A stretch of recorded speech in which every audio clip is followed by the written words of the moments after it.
Have you ever smiled at someone while everything inside you was screaming?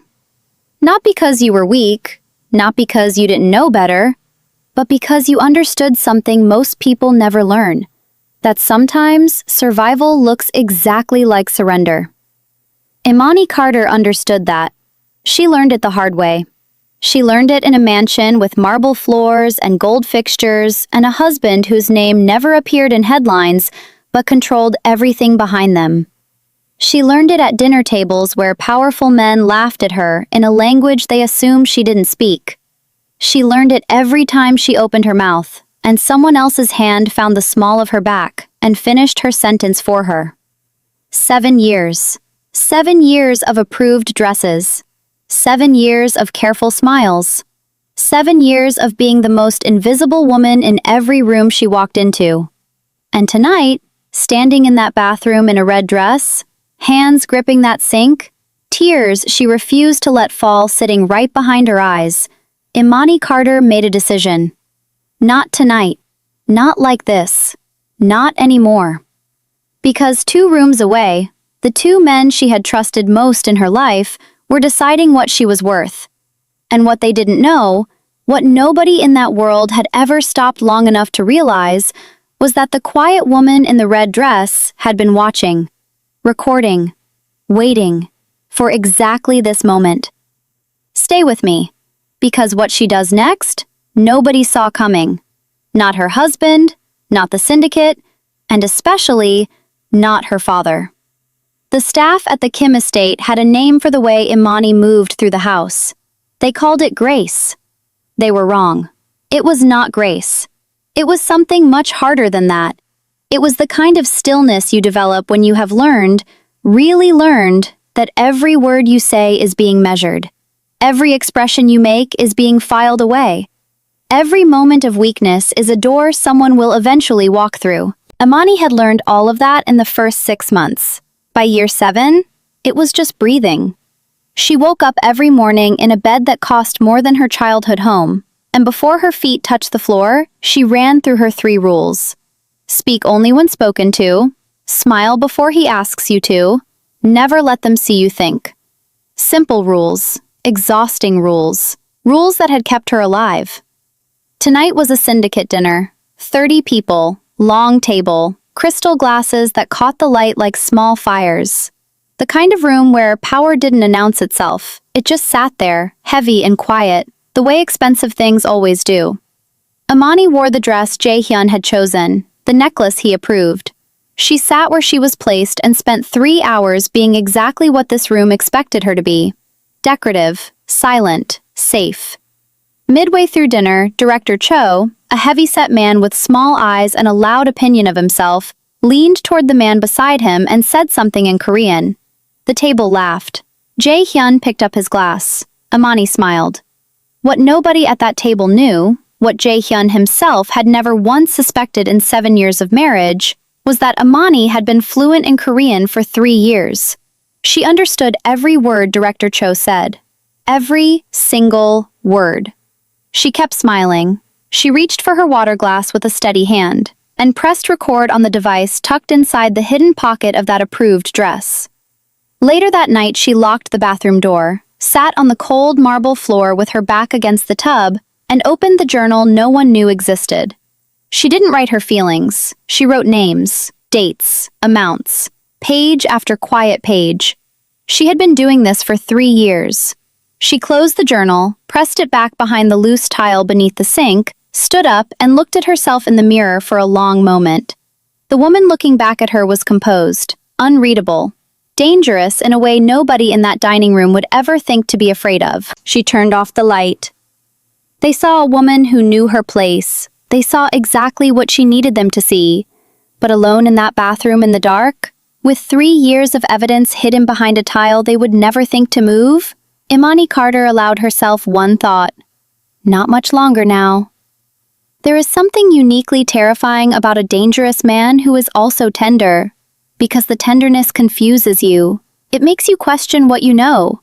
It makes you wonder, on the hard nights, on the nights when you are sitting on a cold bathroom floor writing names in a secret journal, whether you have misread everything. whether he is actually as bad as you know he is. Jae-hyun Kim never raised his voice. That was the thing people always got wrong about him. They expected loud, aggressive, obvious. He was none of those things. He was still, completely unnervingly still. And somehow, that was so much worse. Imani had seen him end a man's livelihood once, early in their marriage, before she fully understood the weight of who she had married. A supplier had come up short, twice. Jae-hyun had sat across from him at that long dining table, hands folded, voice barely above a murmur, and explained, gently, almost kindly, what happened to people who wasted his time. The supplier never came back. Nobody asked where he went. Tonight, after the guests left, Jae-hyun brought Imani tea. He did that sometimes, small gestures of careful tenderness, like a man trying to convince himself he was good. He sat beside her on the edge of the bed, close enough that she could feel the warmth of him, and said quietly, "You looked beautiful tonight." She smiled. "Thank you." He reached over and tucked a strand of hair behind her ear. Then, "You looked at Director Cho when he spoke." Same gentle voice, same quiet tone. "I noticed." Imani kept her face perfectly still. "I was just being polite." He nodded slowly, like a man giving a verdict. "Good." He kissed her forehead, stood up, walked toward the door, then stopped, didn't turn around. "The last woman who embarrassed me at my table?" A pause that filled the entire room. "She didn't embarrass me twice." He walked out. Imani sat perfectly still and counted his footsteps down the hallway until she heard the study door close. Then she reached under her pillow. Her phone was already recording, had been recording since he sat down beside her. She pressed stop, saved the file. Then her phone buzzed. Her father. She stepped onto the balcony into the cold San Francisco air. "How are you, baby girl?" She stared at the city lights spread out below her like something beautiful that didn't belong to her. "Fine, Daddy." "You sure?" "I said I'm fine." A pause, long and heavy, like he was carrying something on his end of the line that he had been carrying for a very long time. "I'm working on something." Imani closed her eyes. He had said that before, 6 months ago, a year before that. She had stopped believing it meant anything real. "Okay, Daddy." "Imani." "Good night." She hung up, stood in the cold for another minute. Through the glass behind her, Jae-hyun's study light was still on. She watched it the way you watch something you are trying to understand. Then she went back inside. A husband who brought tea with one hand and quiet threats with the other. A father who kept promising he was working on something. 2 men, 2 different kinds of weight. And Imani standing between them, carrying both, and telling nobody. Not yet. There are moments in a person's life that don't announce themselves. They don't arrive with drama or noise. They arrive quietly, like a key turning in a lock you forgot was there. Imani's moment arrived at a charity event in Pacific Heights on a Tuesday evening in November. Black tie, champagne, the kind of room where everyone was significant and everyone knew it. She stood beside Jae-hyun in a white gown, his choice, and did what she always did. She performed, smiled at the right moments, laughed softly at the right comments, positioned herself close enough to signal loyalty and far enough to signal she understood her role. She was very good at this by now.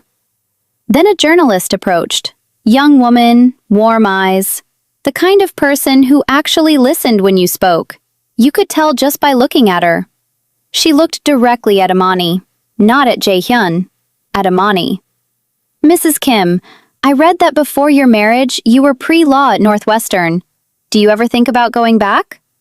The question landed like sunlight through a window that had been painted over for years. Nobody asked Imani about Northwestern. Nobody in this world asked about before. She felt something move in her chest, something warm and almost forgotten, and she opened her mouth. "I actually..." Jae-hyun's hand found the small of her back. Warm, firm, final. "My wife is very happy focusing on our home." He said it with a smile. The journalist smiled back. The conversation moved on. And Imani stood there with an unfinished sentence dissolving on her tongue like something that had never been given the chance to exist. She smiled. She always smiled. But something happened inside her in that moment. Something quiet and permanent, like a decision being made in a place so deep she hadn't even known it was there. Later, she sat alone in the car waiting for Jae-hyun, and she let herself think about Northwestern for the first time in years. The woman she was at 22. Sharp, hungry, certain she was going somewhere real. She thought about her father's voice. "I'm working on something." She thought about Director Cho's words at the dinner table. She thought about 7 years of approved dresses and careful smiles and sentences she never got to finish. Then she picked up her burner phone, dialed a number she had been holding for 6 weeks. It rang twice. Federal Attorney Dana Reeves? Imani looked straight ahead through the windshield at the San Francisco night. "My name is Imani Carter." Her voice was completely steady. "I was told you're building a case on the Kim syndicate." A pause. "I live inside it." 7 years of silence, and it took one journalist, one question about who she used to be, one unfinished sentence, to remind Imani Carter that the woman she was before all of this was still in there, waiting. And she was done waiting alone. Before we go any further, if this story is hitting you the way I think it is, I need you to subscribe to Christie J Story right now. Hit that subscribe button, because Imani is just getting started, and you do not want to miss what she does next. Dana Reeves had worked 12 years in federal prosecution, 4 major syndicate cases, 2 death threats she never reported because reporting them would have slowed her down. She had worked with inside sources before.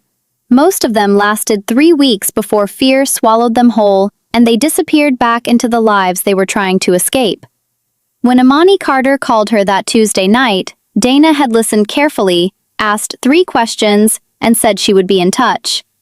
She spent the next 48 hours verifying everything Imani had told her. Every single thing checked out.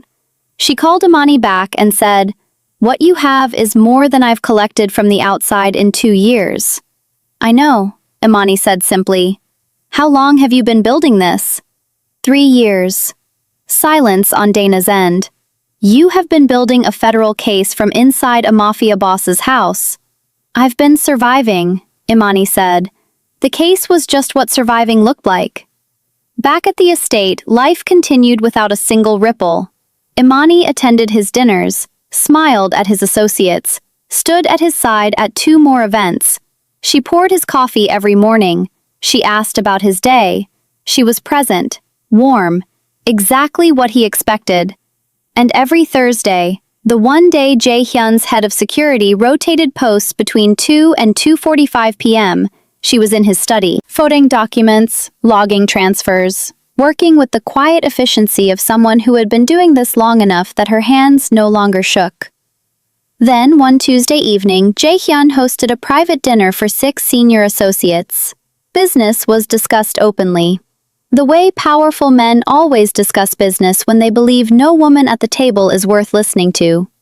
Midway through, Imani made a small comment, almost offhand, about one of the shipping routes they mentioned. The table went quiet. Jae-hyun looked at her. "That's not something you need to concern yourself with." Calm, dismissive, final. His associates nodded like he had said something wise. Imani folded her hands in her lap. "You're right. I'm sorry." She smiled. Under the table, her recorder light glowed a quiet, steady red. She had everything she needed from that conversation. Every name, every number, everything. They thought her silence was submission. They thought her smile was acceptance. They thought she was decoration. And she let them think every single thing. Because the moment any one of them stopped underestimating her, everything she had spent 3 years building would be over. So she smiled, and she recorded, and she kept her eyes open. Dana called on a Wednesday morning while Jae-hyun was in a meeting downstairs. Imani was in the bedroom, door closed, phone pressed to her ear. Dana's voice was different that morning, tighter. careful in the way that meant she was about to say something she didn't want to say. Imani, I need you to stay calm. Imani sat down on the edge of the bed. What happened? We've been going through the offshore account structures you sent last week. A pause. 1 second too long. Your name is on 3 of them. The room went completely still. Say that again? 3 offshore accounts, combined balance of $4.2 million. Your signature is on the originating documents, dated 14 months after your marriage. Imani stood up slowly and walked to the window. The garden below was perfectly maintained. Everything in this house was perfectly maintained. I never signed anything like that. I know, Dana said, which means he signed for you. She let that sit. Imani, he's been building a case against you, as insurance. If you ever moved against him, you go down with him. Tax evasion, money laundering, wire fraud, you are legally exposed. Imani stood at that window and looked at the garden for a long time. 7 years. He had been planning this since the beginning. She was not just a wife, not just a prisoner. She was a loaded weapon he had been pointing at himself, knowing that if she ever pulled the trigger, she would take herself down in the process. She thought about how long he must have sat with that idea, how satisfied he must have been. And then, quietly, without drama, she thought, not satisfied enough. She turned from the window. Dana, I need everything on those accounts. Every document, every signature, every transaction. Imani, what are you? He built a trap. Her voice was the calmest it had ever been. I'm going to take it apart, piece by piece. And when I'm done, there will be nothing left with my name on it. That could take months. I know how long it will take. She looked at her reflection in the window, completely steady. I have time. He thought he had closed every door, covered every angle, built a cage so complete she couldn't move without walking into a wall he designed. But Jae-hyun Kim had made one mistake. One critical, irreversible mistake. He had given Imani Carter 7 years inside his world, and enough silence to study every single inch of it. He didn't trap her, he educated her. And she was done being his student. She had not seen her father in 2 years. He was thinner than she remembered. Older in the specific way that people get older when something is eating them from the inside. Not age exactly, but weight. The weight of something carried too long without being able to put it down. They met in a coffee shop in Oakland, 40 minutes from the estate. Cash only, burner phones only. Dana had arranged it. Imani had not asked why her father needed a federal attorney to arrange a meeting with his own daughter. She sat across from him and waited. Marcus Carter looked at his daughter for almost a full minute without speaking, like he was memorizing her, like he was preparing. Then, I need you to hear everything before you say anything. Imani folded her hands on the table. Talk. What he told her over the next 20 minutes did not arrive loudly. It arrived the way truth usually arrives when it has been kept too long. Quietly. Heavily. Like something finally being set down after years of being carried. Marcus Carter had not given his daughter to a mafia boss to save his own life. He was an FBI informant, had been for 4 years before that night. Placed inside the syndicate's outer financial network, building a case slowly, carefully, the way you build something when the wrong move gets people killed.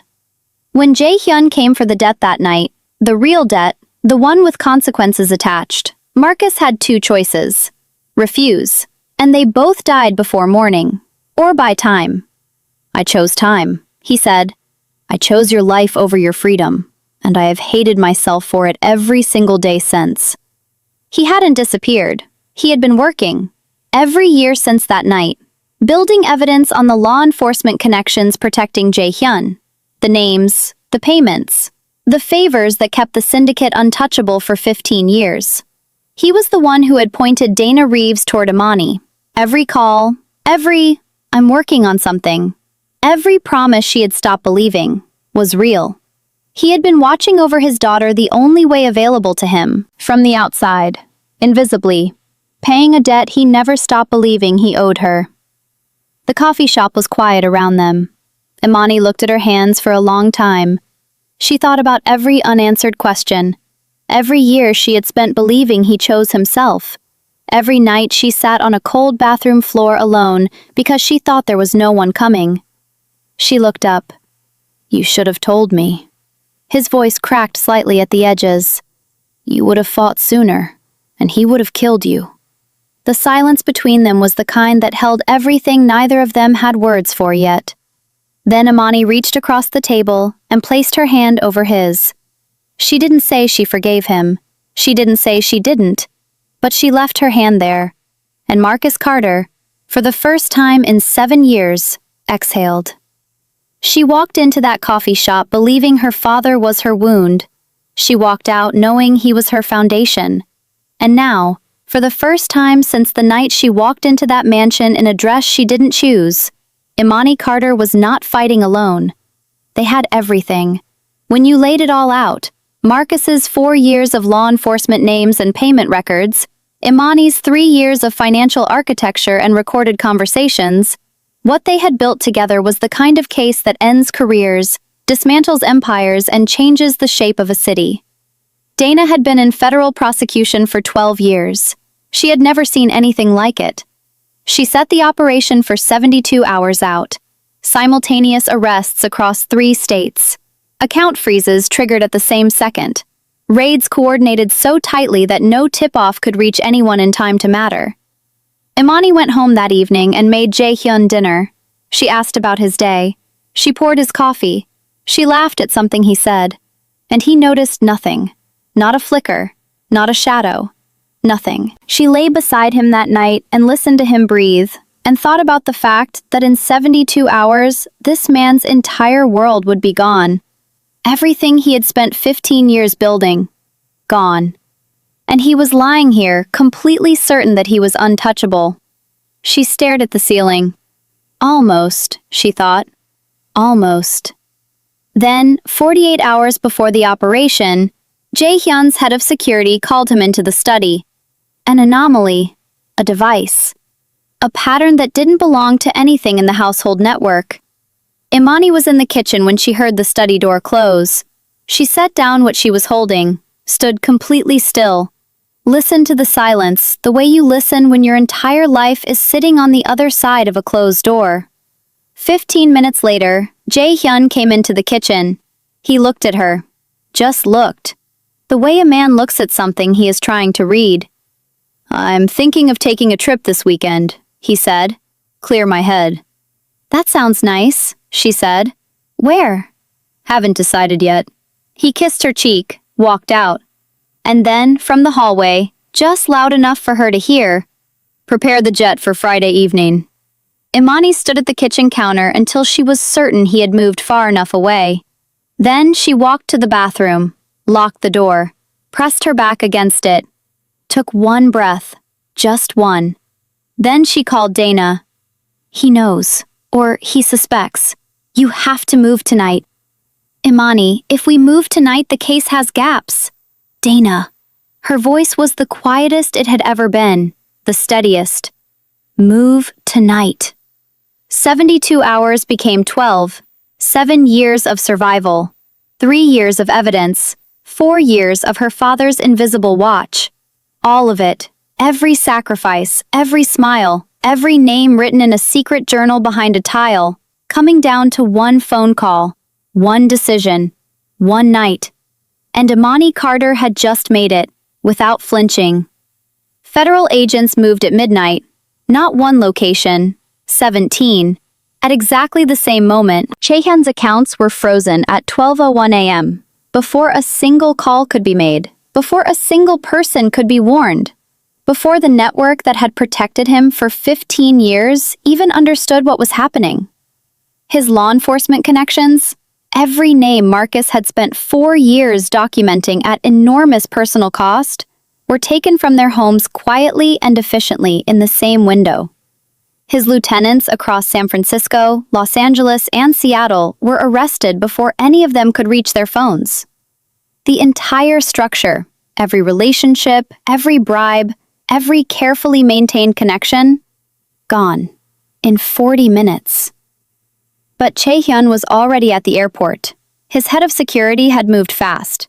He boarded his private jet at 12:17 a.m. with a single bag and whatever he had managed to liquidate in 12 hours. He got out. The jet lifted into the dark San Francisco sky, and Chae-hyun Kim sat back in his seat and opened his phone. Every account? Frozen. Every business? Seized. Every lieutenant? Arrested or turned. 15 years of building. 40 minutes of falling. He scrolled slowly. Then he stopped. A photo. Imani. 6 months ago at a syndicate dinner. White gown, perfect posture, smiling at something just off camera. He stared at it. He thought about every dinner, every meeting she sat quietly through, every conversation she wasn't supposed to understand. He thought about Director Cho's words, and Imani's smile. He thought about every time he had corrected her in public, every time he had looked at her and seen nothing but stillness and thought, she knows her place. He closed the photo, looked out the window at the darkness below, and the look on his face was not rage, not hatred, not the face of a man planning his next move. It was something quieter than all of those things, the specific devastation of a man who spent 15 years certain he controlled everything, realizing the one thing he never controlled was standing next to him the entire time, pouring his coffee, asking about his day, waiting. He escaped with his life, but Chae-hyun Kim landed with nothing that mattered. No empire, no name, no network, no power. And somewhere below those clouds, in a city that was already moving on without him, the woman he underestimated for 7 years was just getting started. Imani's name was cleared on a Thursday morning. The offshore accounts, unwound completely. The signatures, proven fraudulent with documentation she had spent months quietly assembling. The legal exposure he had engineered to trap her, dismantled, piece by piece, exactly the way she said she would. Dana called at 9 a.m. It's done. Imani was sitting on the edge of a hotel bed across the city from the estate she would never set foot in again. She held the phone against her ear. All of it? All of it, Imani. She sat there for a moment. Just sat. And for the first time in 7 years, she let herself feel the full weight of what she had just done. Not the strategy of it, not the execution, just the human weight of it. And it was heavier than she expected. And lighter, at the same time. Marcus was placed in witness protection 3 days later. Before he left, they sat together in a small government room for 45 minutes. She didn't make him explain himself again. He didn't ask for forgiveness again. They just sat together the way a father and daughter sit when they have been through something that words don't quite reach. Then Marcus looked at her. Really looked at her. With the eyes of a man who had watched his daughter from a distance for 7 years and was finally close enough to see her clearly. And he said, quietly, "Your mother would have been so proud of you." That was the moment.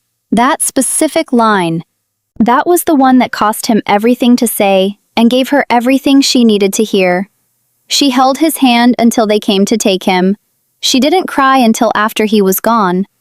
Then she sat in that small room, completely alone, and let 7 years move through her all at once. The silence, the survival, the smiles that cost her something every single time, the cold bathroom floors, the approved dresses, the sentences she never got to finish. She let all of it move through her, and when it was done, she stood up, washed her face, walked outside. San Francisco on a Thursday morning. People moving, coffee cups, someone laughing at something on their phone. Nobody looked at her. Nobody knew her name. Nobody knew what she had just done. And that, after 7 years of being watched and managed and reduced and erased, felt like the most profound thing she had ever experienced. Invisibility. But on her own terms this time. She kept the evidence, all of it. Archived, backed up in 3 separate locations, because Jae-hyun was still out there. And she wanted him to know, wherever he landed, whatever he tried to build next, she was still watching. She didn't need to chase him. She didn't need to hunt him. She had already taken everything that mattered. She got into her car, adjusted the mirror, looked at herself for just a moment. Then she drove toward a life that finally belonged to her. She didn't win by destroying him. She won by becoming the one thing he never planned for. A woman who knew exactly who he was, before he ever understood what she was capable of. And somewhere out there, he is still running. But she is not chasing him. She doesn't have to. She already took everything that mattered. If this story moved you, if Imani's journey hit somewhere real, don't leave yet. Click the video appearing on your screen right now. Another woman is waiting. Another moment where everything changes. Another story that will make you feel every single thing. You already know what Christie J Story does to you. One click? Let's go.